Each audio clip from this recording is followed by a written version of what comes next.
people residing in Jammu for more than a year. A letter dated 11th of October was issued by the Deputy Commissioner of Jammu for acceptance of documents for registration as electors. Authorizes all tehsildars to issue certificates of residence to people residing in Jammu for more than a year. Now, this comes after the National Conference, the PDP, the Congress and other prominent political parties in Jammu and Kashmir on Wednesday flayed the Jammu and Kashmir administration's order on facilitating the registration of new voters who are from outside the Union territory, while the BJP defended it, saying that it is in line with the laws. So there has, of course, been a massive confrontation that's been brewing up over this issue, and we have seen it culminate in the National Conference and the PDP and where other opposition parties essentially take on the government over this, saying that this, in a sense, amounts to adding new voters to the voting list, and it was expected to become a major controversy. Gursimran is reporting on this. He joins me now from Jammu. Gursimran, good morning. Gursimran, given the kind of hesitation that we've seen and the kind of opposition that came in from the PDP, the NC and other parties, do you think that this perhaps was on expected lines, the government, at least for now, wanting to pull back on this one? See, it was expected since yesterday evening at around 6. There was some piece of information that came that clearly suggested that this notification will be withdrawn, as the Deputy Commissioner of Jammu, who also happens to be District Election Officer, she was under the immense pressure, the way the public and the political parties have reacted, though there was no open condemnation of this order by the public in general, but there was a sentiment that was somewhat lying down the ground, and that has now been read by the Deputy Commissioner office as well as the top brass, and it seems that that's why they have withdrawn this notification. But this also needs to be answered, because we have to see this has somewhat hurt the sentiments of those who wanted to be voter in the Jammu and Kashmir. Yesterday they got the notification that they will be able to vote here, and in the mid-dark of the night another order was issued saying that this order stands withdrawn. But the backbone of the contention remains the 1 year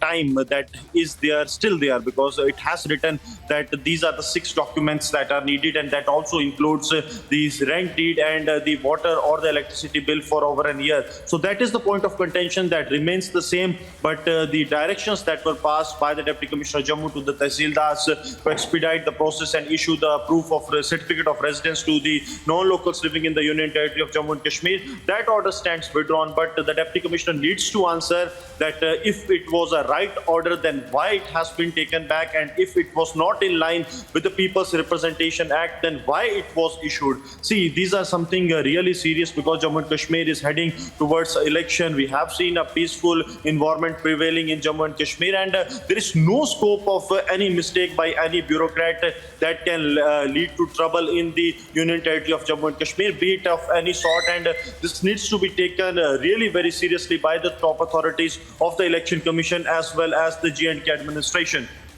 Absolutely. As you're pointing out, obviously this has, raised a lot of controversy, and that is why the government has pulled it back. But the other part of it, Gursimran, has been that that's something that is allowed for in other states of the country.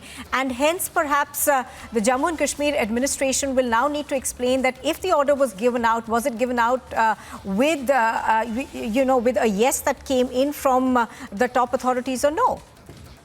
Yes, this all needs to be explained, because the Deputy Commissioner also happens to be the District Election Officer. One order has come out so far, and this order was not meant for the public domain. This was only served to the tehsildars, but we managed to get this order, and later it became a huge controversy in Jammu and Kashmir. The second order is still not in public domain. They are trying to keep it under the carpet, but the very important thing remains to be that the Deputy Commissioner or her office needs to be coming out and saying that what was wrong in the order, that it has been taken back. And also the 6th point that also exists, they are still there. That is the bone of contention for the many political parties. What they are saying, that this was one portion of the order that has been withdrawn, that the directions that were passed to tehsildars to issue proof of residence to those living there without any of the 6 documents, they be considered for the registration as voter. But what about the first 6 things that are part of the People's Representation Act, they will be implemented in the full manner, but some of the Kashmir-based parties still have the objection to that. That Right. has to be seen how the politicians react to it and how the bureaucrats. All right, Gursimran reporting on this, joining us live from Jammu. Thank you very much. As Gursimran, of course, continuing to track the story that's coming out of Jammu and Kashmir on the voter lists.